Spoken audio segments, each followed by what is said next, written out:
อนุเถระเจ้าคณะพระสังฆาธิการครูบาอาจารย์เจ้าที่เปิดวิทยุฟัง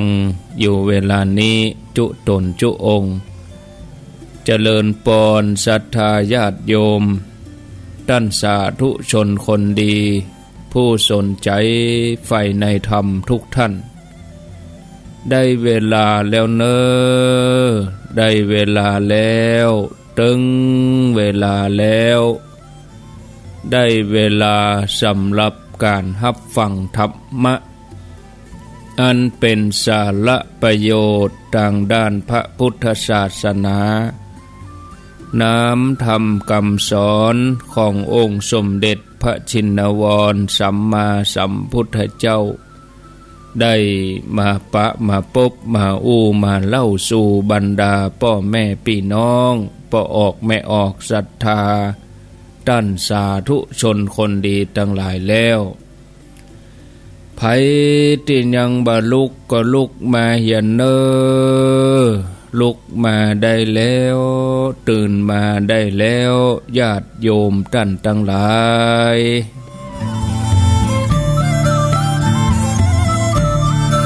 หลับลุกเจ้ากินผักตังปายหลับลุกควายกินผักตังเก้าลุกเจ้าได้หลายลุกควายได้น้อยหลับลุกเจ้าเป็นเจ้าตังหลายหลับลุกขวายปาเฮือลูกหลานเป็นหนี้เป็นค่าเนอตื่นมาเหียนเนอลุกมาเหียนเนอ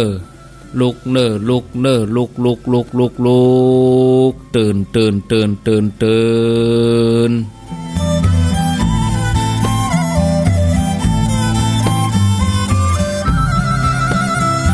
หลับลุกเจ้าได้หลายหลับลุกควายได้น้อยลุกเจ้าตื่นตัวเจ้าบัวกับอาหันเยื่องนาพังพร้อมลุกควายบ่ตันหนตางกีดก้อมก้าตัวบ่ต้อมปูนอายจุงเก่งเข้าไว้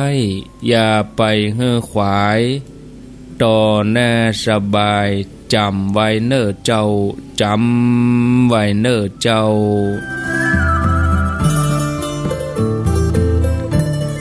อรุณสวัสดิ์ธรรมะสวัสดีสวัสดียามเจ้าศรัทธาญาติโยมท่านผู้ฟังยินดีต้อนรับเข้าสู่รุ่งอรุณวันใหม่ปะกันเจ้านี้เป็นเจ้าของวันพัด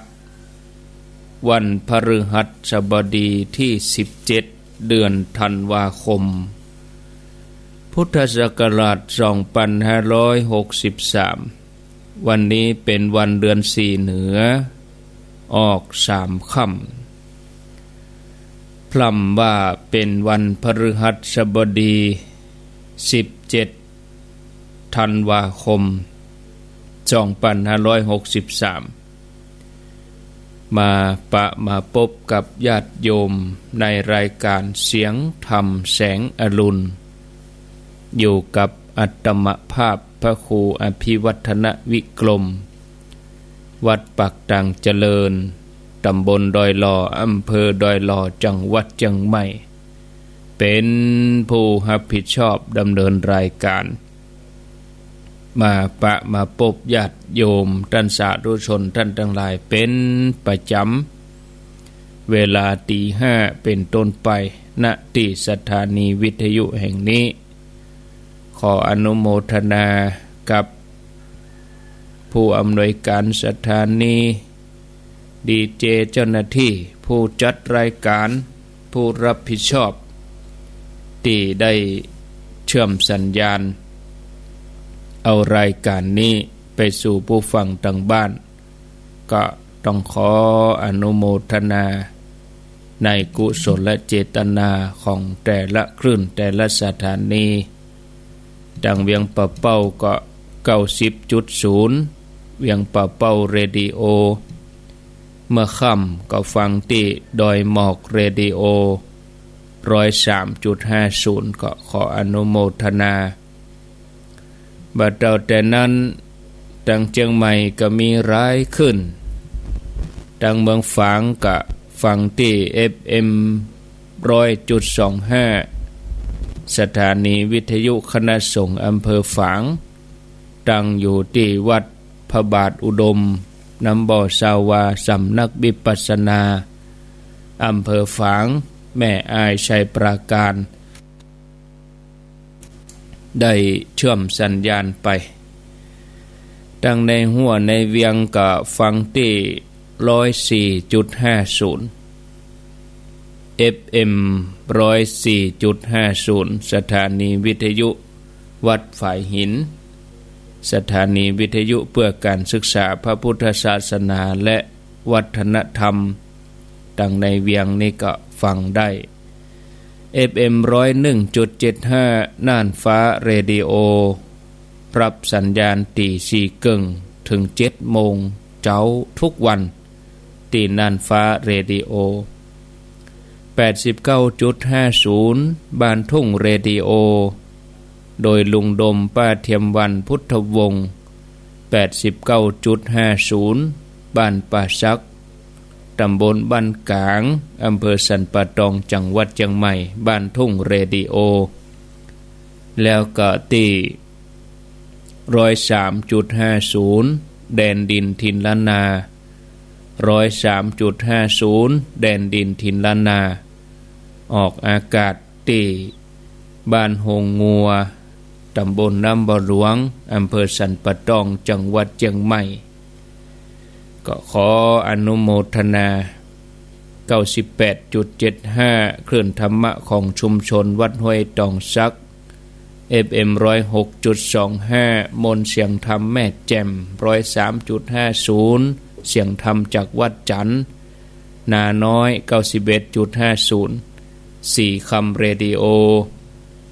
สถานีวิทยุสีคำเรดิโออำเภอเวียงสาจังหวัดน่านที่ 92.50 แล้วก็เสียงใส่เรดิโอ 100.75 ตัวขออนุโมทนาล้านนาเรดิโอ 95.75 อำเภอศพปราบจังหวัดลำปางก็ขออนุโมทนามาปะกันวันนี้ก็จะอยู่ด้วยกัน1ชั่วโมงแรกอาตมาภาพก็จะดำเนินรายการชั่วโมงที่2ตั้งแต่ 6 โมงไปตามปกติแล้วก็จะเป็นท่านพระมหาสมชาตินันทธรรมิโกเจ้าวาดวัดหนองยาวอำเภอเวียงป่าเป้าแต่เจ้านี้ท่านติดภารกิจไปบิณฑบาตมาสามารถที่จะดำเนินรายการได้อาตมาจะว่าคนเดียวถึง2 ชั่วโมงเน้อก็สุขภาพก็บ่ไหวและแถมอย่างนึงก็ต้องไปทำงานอย่างอื่นเนาะเจ้ามาก็ต้องไปกวดขี้โคไปหดน้ำต้นไม้มันหลายๆอย่างพระเนนมีน้อยเนนบางส่วนพระบางรูปเปิ้นก็กลับบ้านไปเหลือบุคลากรบรรณักกิจกรรมก็ต้องทำอัน6 โมงนี่ทุกวันนะอาตมาภาพนี่6 โมงต้องกวดขี้โคกะหดน้ำต้นไม้เป็นกิจวัตรประจำวันไปเลยจะมานั่งจัดรายการมันก็กว่าเขาจะออกรายการก็7 โมงเพื่อจะไปกวดขี้โคกับ7 โมงไป8 โมงมันบัดตันมันจ้ามันล่าไปมัวกวดขี้โค7 โมง8 โมงก็การอื่นก็บ่ได้เนี่ยได้ทำแถมเหมาะเนี่ยเป็นอย่างนี้เนาะศรัทธาญาติโยมสะเตื้อก็เวลาก็มีแต่น่ะแต่เขาจะจัดสรรปันเวลาในการที่จะมานั่งอยู่นี่มันก็อย่างได้ก็บ่ดีก็สลับสับเปลี่ยนกันไปช่วงที่2นั่นก็จะเชื่อมสัญญาณไปทางวัดไฟหินเนาะช่วงที่2ตั้งแต่ 6 โมงไปก็จะเอาสัญญาณทางวัดไฟหินมาออกวันนี้ก็คงจะเป็นท่านพระครูวิสิตศิรพรเพราะว่ารายการเปิ้นก็มีไว้แล้วเวลา 6 โมงทุกวันการตั้งใจทำความดีเป็นความคิดที่ประเสริฐแต่บางครั้ง การทำความดีอันอย่างนั้นอาจจะมีอุปสรรคต่างๆบังเกิดขึ้นในช่วงเวลาแต่ละช่วงเวลาเฮาทั้งหลายจะต้องอดทนแล้วก็มีกำลังใจที่เข้มแข็งถึงจะเอาชนะอุปสรรคปัญหาทั้งหลายแล้วก็บรรลุถึงเป้าหมายได้อย่างน่าชื่นใจชีวิตของนักสร้างบารมีผู้ที่ทุ่มเทในการทำความดีก็เป็นอย่างนี้เพราะได้ก้าวสู่สมรภูมิอันยิ่งใหญ่ที่จะต้องทำสงครามกับกิเลสอาสวะที่เกิดขึ้นในใจผู้ใดสามารถที่จะเอาชนะใจตัวเองได้ผู้นั้นก็ย่อมที่จะได้รับชัยชนะอย่างน่าภาคภูมิใจแล้วก็เป็นที่ยกย่องสรรเสริญของมนุษย์และเทวดาทั้งหลายมีพระบาลีปรากฏในสิกขสูตรแปลความแล้วว่าดูก่อนภิกษุทั้งหลายภิกษุหรือภิกษุณีบางรูปแม้มีทุกข์โทมนัสมีหน้านองด้วยน้ำตาร้องไห้อยู่ย่อมประพฤติพรหมจรรย์ให้บริสุทธิ์บริบูรณ์เธอย่อมถึงฐานะอันน่าสรรเสริญที่ชอบแก่เหตุ5ประการในปัจจุบันคือเธอมีศรัทธาในกุศลธรรมมีหิริมีโอตตัปปะปรารถนาความเพียรมีปัญญาในกุศลธรรมดูก่อนภิกษุทั้งหลายภิกษุหรือภิกษุณีบางรูปแม้มีในทุกข์โทมนัสมีหน้านองด้วยน้ำตาร้องไห้อยู่ย่อมประพฤติพรหมจรรย์ให้บริสุทธิ์บริบูรณ์เธอย่อมถึงฐานะอันน่าสรรเสริญที่ชอบแก่เหตุ5ประการนี้แลญาติโยมท่านผู้ฟังนักศีลนักบุญทั้งหลายผู้ที่สร้างบารมีความตั้งใจที่จะทำพระนิพพานให้แจ้งจะต้องใช้กำลังใจอย่างสูงที่จะสู้กับกิเลสที่มาเกาะอยู่ในใจสิ่งใดที่อยากทำบางครั้งก็ต้องละเว้นต้องหักห้ามใจบัดตามใจกิเลสยิ่งญาติโยมเขาเป็นอุบาสกอุบาสิกาเป็นพ่อออกแม่ออกศรัทธาเป็นเจ้าพุทธแล้วก็เป็นนักบวชยิ่งต้องระมัดระวังเพราะจะต้องต่อสู้กับกิเลสภายในที่คอยยั่วยวนใจให้ออกนอกเส้นทางการเป็นนักบวชที่สมบูรณ์ได้ก็เลยเป็นสิ่งที่น่าภาคภูมิใจบัณฑิตทั้งหลายเปิ้นก็อนุโมทนาเท้าความตอนเดิมเมื่อตอนที่แล้วเรื่องของทัพพระมลบุตรเคยเอามาเล่าให้หมู่เฮาเจ้าข้าศรัทธาทั้งหลายได้ฟังแล้วทัพพระมลบุตรนี่เปิ้นเป็นอรหันต์7 ขวบนะที่เปิ้นได้รับหน้าที่อันยิ่งใหญ่เป็นผู้จัดการในการแจกแจงเสนาสนะแล้วก็รับหน้าที่จัดคิวนิมนต์พระไปยังบ้านญาติโยมเจ้าภาพท่านก็ได้ทำหน้าที่อย่างสมบูรณ์โดยที่บ่ขาดตกบกพร่องจนมาถึงคิวของพระเมตติยะแล้วก็พระภูมิชกะซึ่งเป็นผู้ที่ทำทานมาน้อยในอดีตเปิ้นบ่เคยทำบุญให้ทานอะไรหยังก็เลยบ่ได้รับลาภสักการะเหมือนภิกษุรูปอื่นทีนี้ทัพพระมลบุตรเปิ้นก็จัดคิวให้ว่าวันพรุ่งนี้พระถึง2 รูปก็จะได้ไปฉันที่บ้านของคฤหบดีเมตติยะกับภูมิชกะก็ดีใจก็ออกบิณฑบาตมุ่งตรงไปที่บ้านของคฤหบดีตั้งแต่เจ้าเมื่อตาสี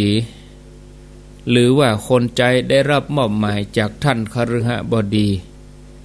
หันภิกษุถึง2กำลังเดินทางมาแต่ไกลก็ปูผ้าเอาไว้ที่ปากประตูบ่ได้นิมนต์เข้าไปในบ้านนิมนต์ให้นั่งที่นี่ก่อนพระเมตติยะแล้วก็ภูมิชกะเกิดว่า เปิ้นคงจะเกียมอาหารบ่แล้วเปิ้นถ้าจะฮื้อเฮานั่งรออยู่ที่ปากประตูนี่เมื่อถึงเวลาคนใจนางตาสี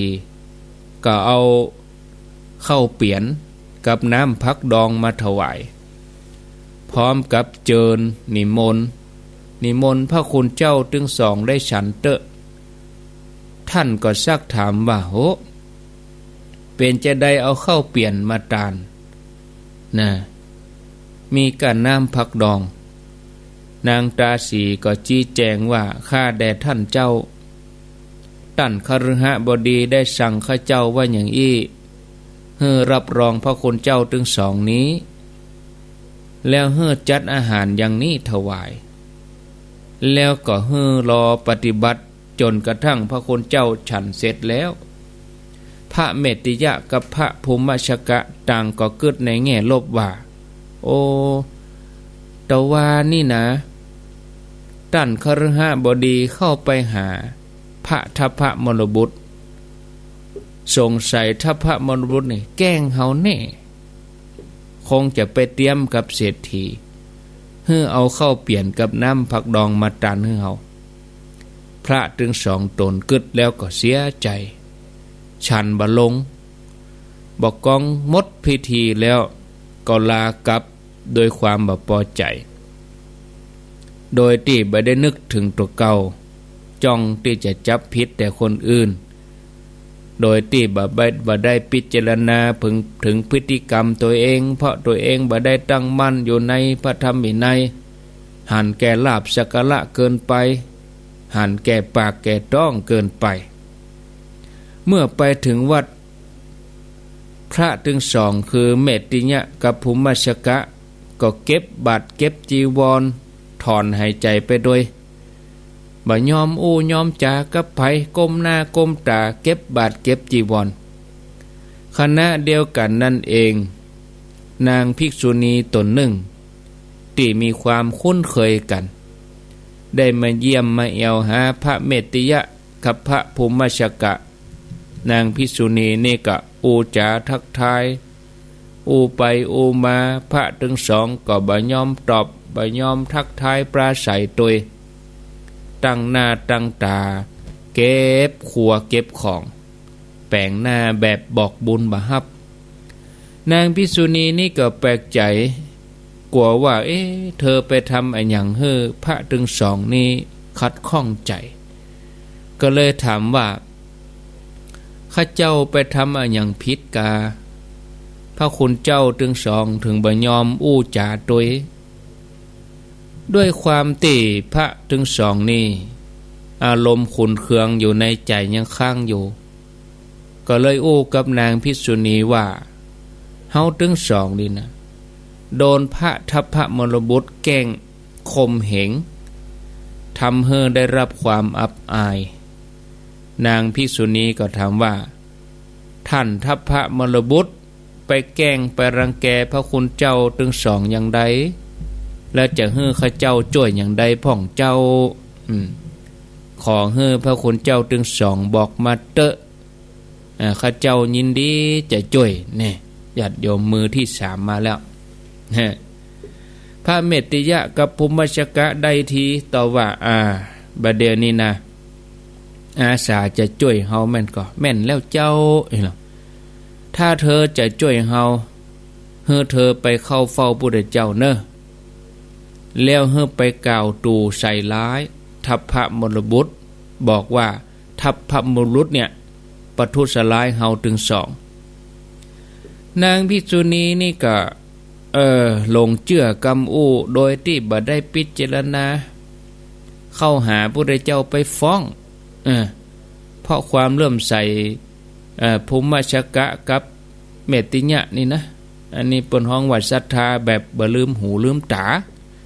ศรัทธาแบบบ่มีปัญญานี่เนาะใจไปตั้งผิดก็จะทำผิดอยู่หั่นทีนี้ก็ไปกราบทูลฟ้องพระพุทธเจ้าว่าทัพพระมรบุตรเนี่ยเป็นผู้ที่ทำให้เกิดความเสื่อมเสียนะ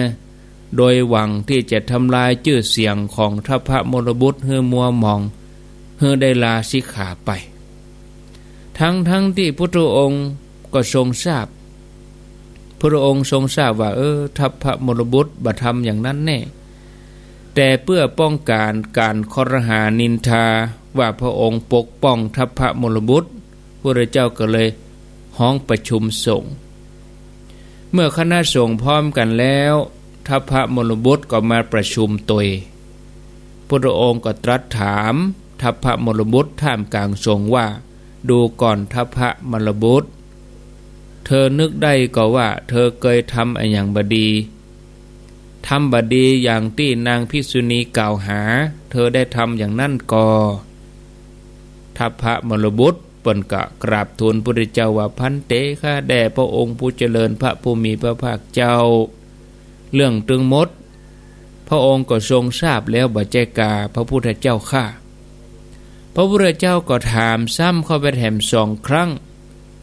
เพื่อให้ทัพพระมรบุตรตอบว่าได้ทำหรือบ่ได้ทำบัจเจแต่ตอบว่าพระองค์ทรงทราบอยู่แล้วบัจเจกาบ่ได้ให้ตอบอย่างอี้ตอบว่าเธอได้ทำหรือว่าบ่ได้ทำทัพพระมรบุตรก็กราบทูลเหมือนครั้งแรกพระพุทธเจ้าทรงพิจารณาหารว่าการแก้ตัวของทัพพระมรบุตรนั้นยังบ่กระจ่างแจ้งมันยังบ่แห้งเตื้อเนี่ยเธอไปบอกว่าดีบ่ดีพระพุทธเจ้าก็ฮู้แล้วบัจเจกาอันนี้มันจะทำให้คนที่ปุถุชนธรรมดาจิตใจย่ำเป่งแจ้งจะเข้าใจผิดพระองค์ก็ตรัสว่าดูก่อนทัพพระมรบุตรบัณฑิตทั้งหลายเปิ้นบ่ได้แก้อธิกรณ์เหมือนเธอนะหากเธอได้ทำเธอก็บอกว่าท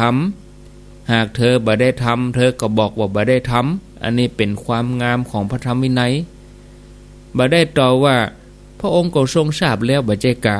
ตอบอย่างอี้มันบ่กระจ่างทัพพระมรบุตรเถระก็กราบทูลพระพุทธเจ้าว่าพันเตข้าแด่พระองค์ผู้เจริญนับตั้งแต่ข้าพระองค์เกิดมาแม้แต่เพียงจะฝันไปว่าเสพเมถุนก็ยังบ่เคยเลยบ่ต้องอู้ถึงตอนตื่นเลยว่าข้าพระองค์จะทำกรรมชั่วช้าลามกปานนั้นข้าพระองค์บ่เคยทำแล้วบ่เคยกึดที่จะทำเหมือนอย่างที่นางภิกษุณีมากล่าวตู่กล่าวหาเลยพระเจ้าค่ะพระพุทธเจ้าก็ปอพระทัยปอใจในกรรมฮื้อการของทัพพระมรบุตรแม้พุทธองค์จะทรงรู้เรื่องราวตึงมดแล้วก็ตามแต่เพื่อให้ความจริงกระจ่างแก่ปุถุชน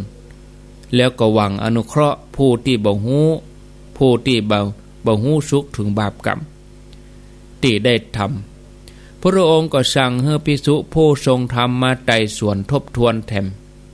แล้วพระองค์ก็เสด็จลุกจากที่นั่งเข้าสู่กุฏิคันธกุฏิ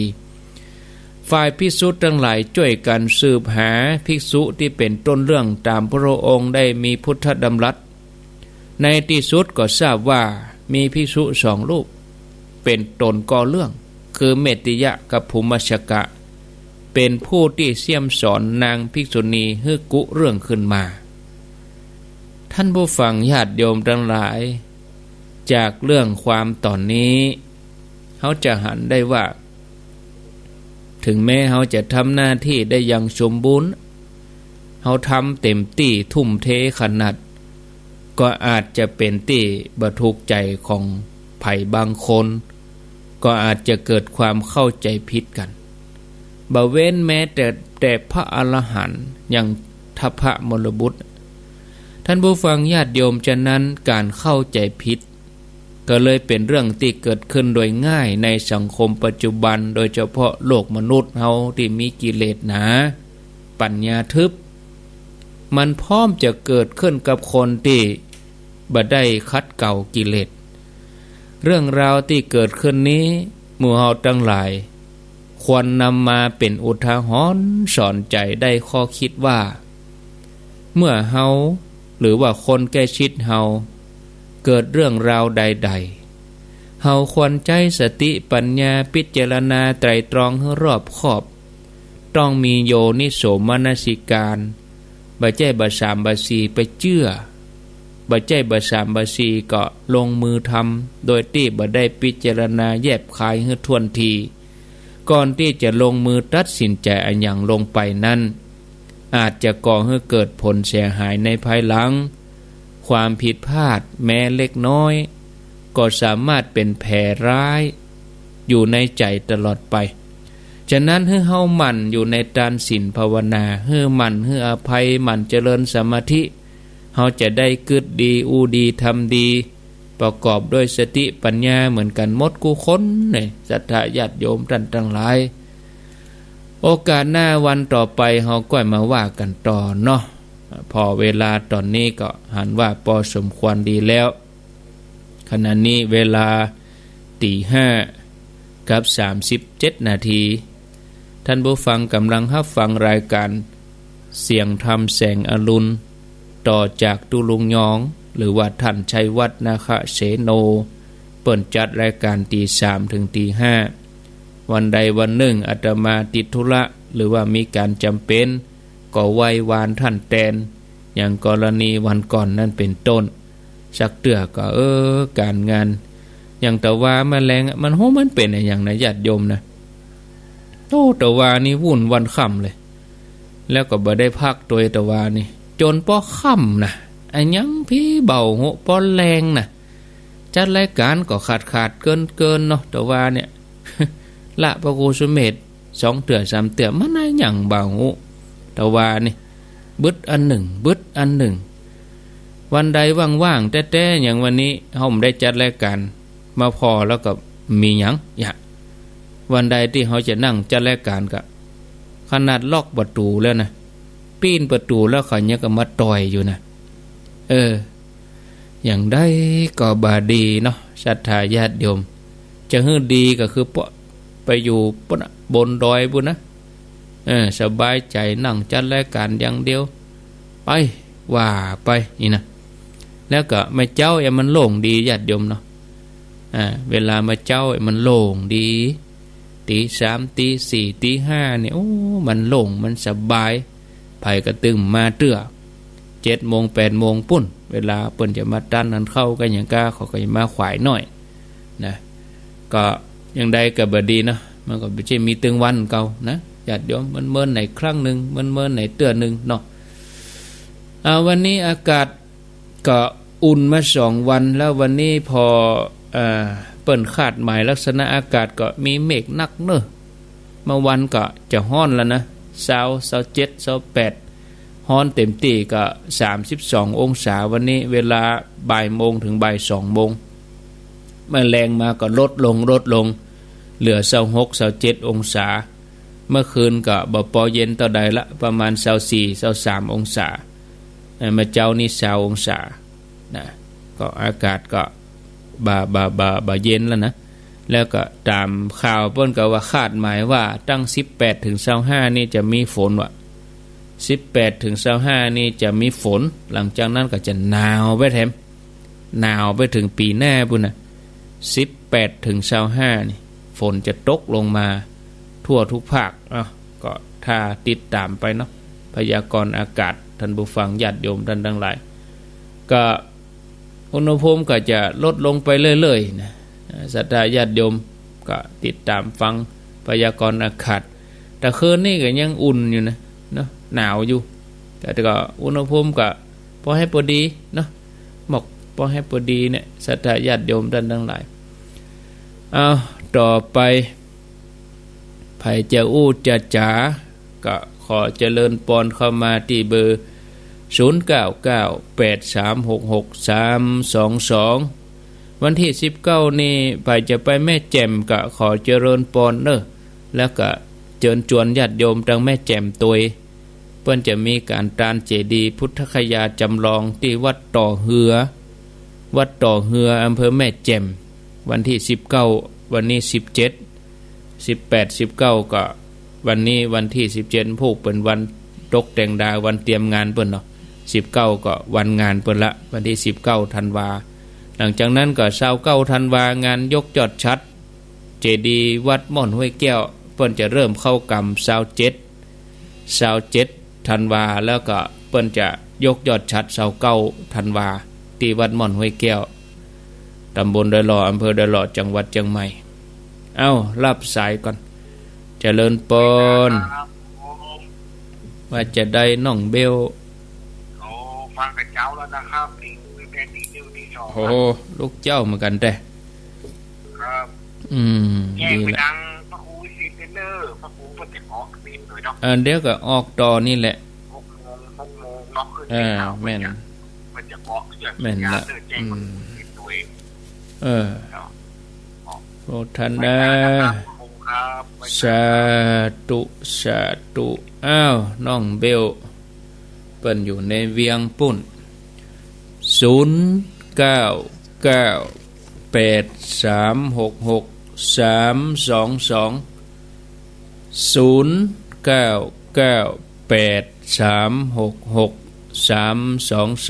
อ้าวมีก็เข้ามาจะอู้จะจากันก็ขอเจริญปอนโทรเข้ามาไก่ยังได้เจริญปอนไว้จากเจ้าท่านพระครูจากจังใดหนองบัวชัยการเจ้าหนองบัวฟังชัดดีเนาะเจ้าชัดดีเจ้าชัดเจนดีติดตามไปเรื่อยๆเนอะเจ้าโมทนาบุญโตยอยู่ดีมีสุขเจริญปอนติดแล้วเจริญปอนติดแล้วมันจะได้ปอนนาน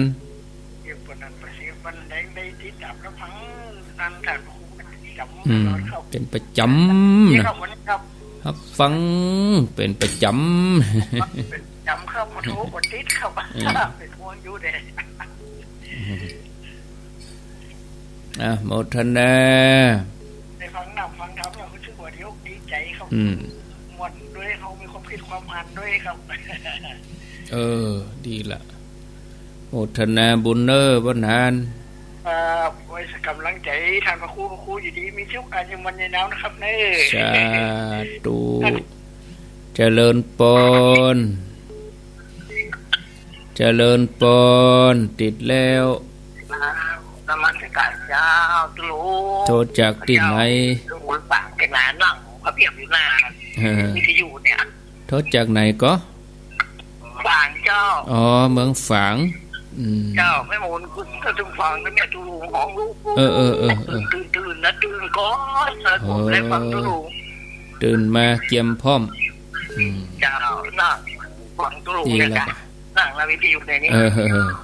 นอนก็ได้ไหมนั่งเมินก็นอนฟังก็ได้ม่วนดีเรียนกันอันที่ต่อ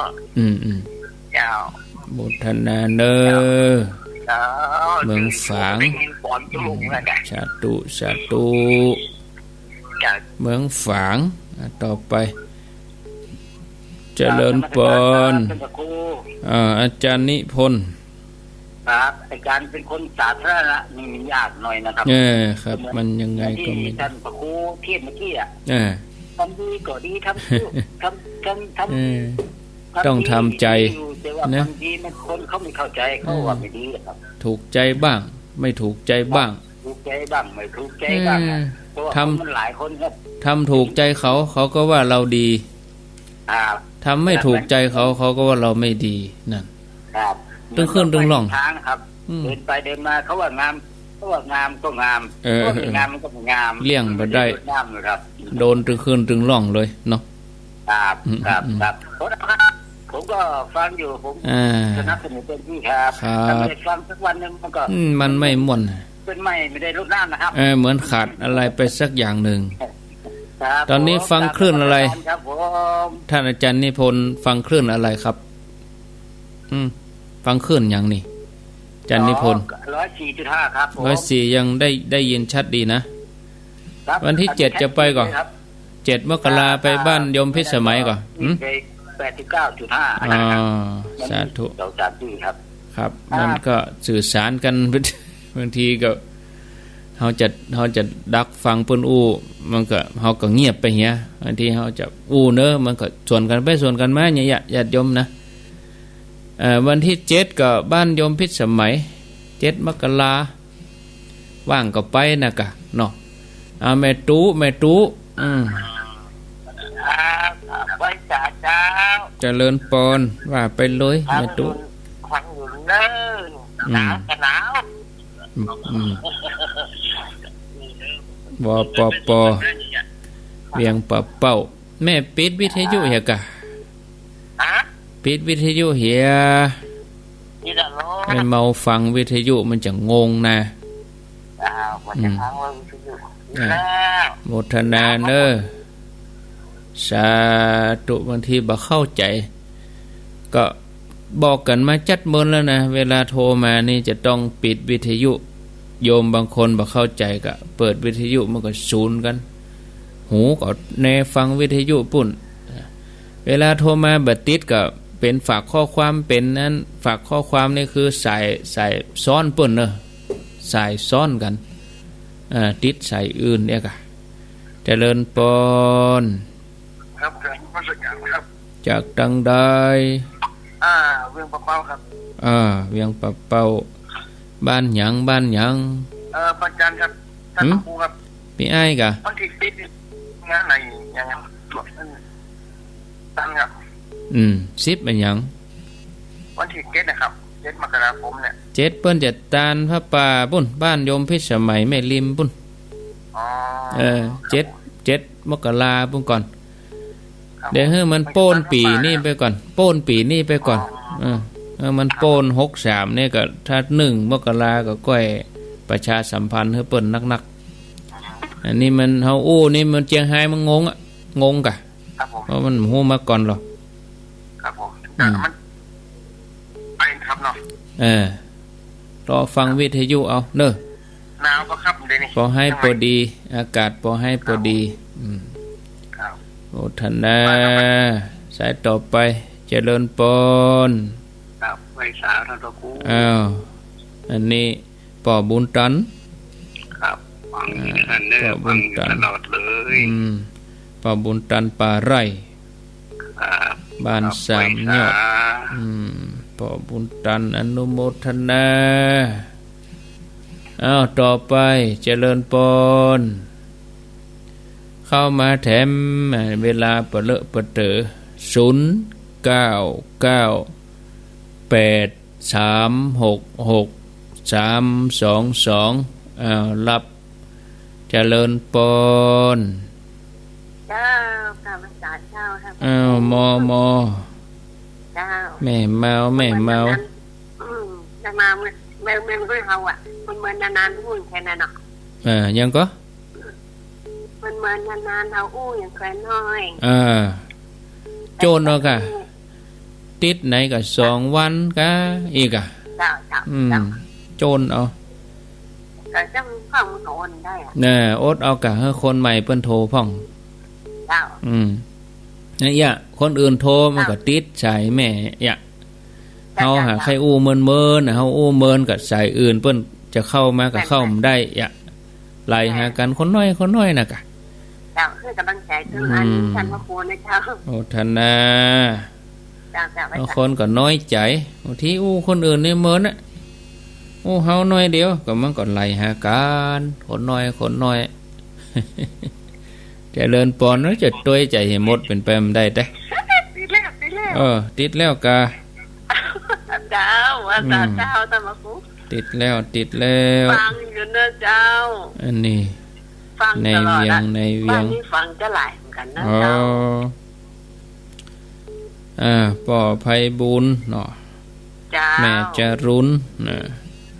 ปกปิงเมืองในเมืองพวกนั้นเป็นเมฆเป็นฟ้ากับแม่บัดเนี่ย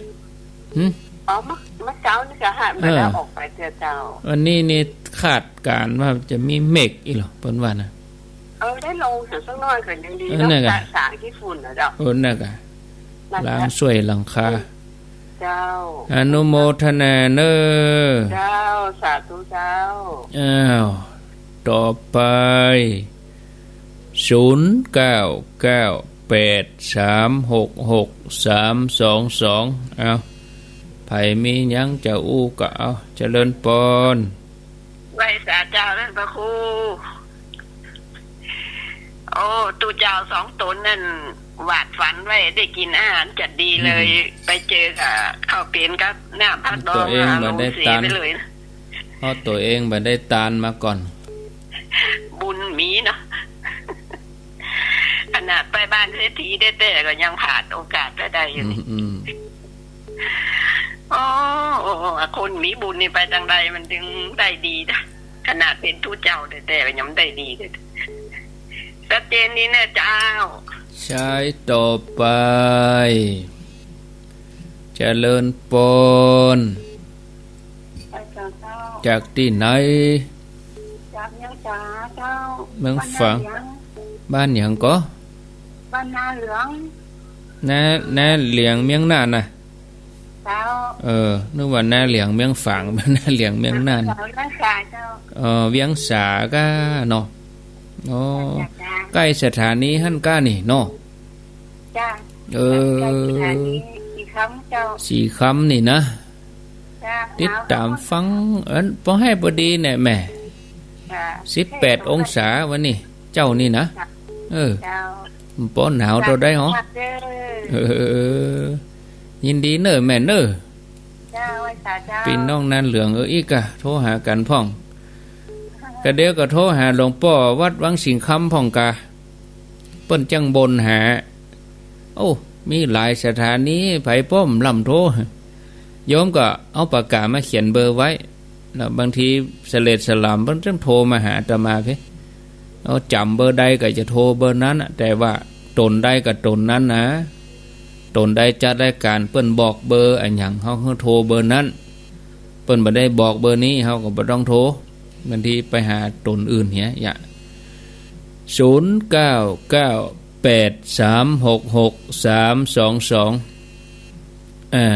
เจริญปนจากทางใดสุเตียเจ้าศพเตี้ยเจ้าศพเตี้ยนี่ได้ยินทีกับแม่มเดี๋ยวนี้เจ้าทีเจ้าชัดขึ้นเนาะเจ้าชัดขึ้นเจ้าได้ดึงเสาได้ดึงแล้วก็มาดึงเจ้าจอมตองศพเตี้ยโมทนาเจ้าโมทนาเจริญปนไว้สาเจ้าโทษจากที่ไหนนึกจากปกองสารปีเจ้า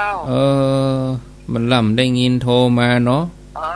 ก็อันตอนเจ้าก็ออกกำลังเจ้าก็แรงก็อยู่ห้องพักเจ้าได้ฟังก็ช่วงเนี้ยก็ตี 5เนี่ยก็6 โมงเนี่ยก็เจ้าปากกองฟังคลื่นไหนคลื่นไอ้อย่างอ่ะ104นี่ของวัดไฟหินนะเจ้าก็เดี๋ยวถ้าจบเอาอันเพลงอันนั้นออกกำเนิดเพลงอย่างฮะเพลงไอ้อย่างก็ดอกบัวนะเดี๋ยวจะบอกให้เขาเนอะบอกให้เขาใส่ให้เนอะม่วนดีกะเจ้าเดี๋ยวจะบอกให้เขาสาธุเดี๋ยวต้องออกก่อนเวลาหน่อยอันน่ะดอกบัวนี่4 นาทีเจริญปนนมัสการเจ้าโยมพิสมัยต้องกราบขอบพระคุณพระนะเจ้าพระเจ้าก็รักษาแม่เจ้านั่นไงตกลงวันที่7เนี่ยเนาะเจ้าแม่นะ7 มกราเอาเวลาใดวันค่ำกะวันค่ำเข้ามาเลยเพราะว่าถ้าแม่เจ้านี่จะมีการตอบปัญหาธรรมะพระเจ้าประวัติแล้วก็เลี้ยงก๋วยเตี๋ยวก็ฮะมีเตี๋ยวมีดีก็แต่จะเป็นอย่างอื่นจ้ะจัดไหนที่บ้านก็ว่าที่ไหนจัดบ้านกะที่บ้านน่ะสวนประคอยพุ่นน่ะคอยว่าที่จะเลี้ยวมาทางลำปางนะจ้ะไปปูนก่อนแล้วต้องทางปุ๊บก็จะหันละป้ายมาเวอร์นั่นน่ะยังก็เบอร์ยังก็โมเดลฟลาเวอร์โมเดลฟลาเวอร์ดินวันกันหมดแล้วติดป้ายติดอย่างจัดส่งผู้ไปฮื้อกันแล้วกันยินดีเนาะเปิ้นจะใจบุญจัดกิจกรรมเปิ้นจะถ่ายทอดโดยกะ เพื่อเป็นการบริหารสถานี104นี่นะโอ้เอามือไปต่ำใช่ไหมก็ดังบือหั่นละเอาคงจะสายสุดท้ายเนาะเอาเข้ามา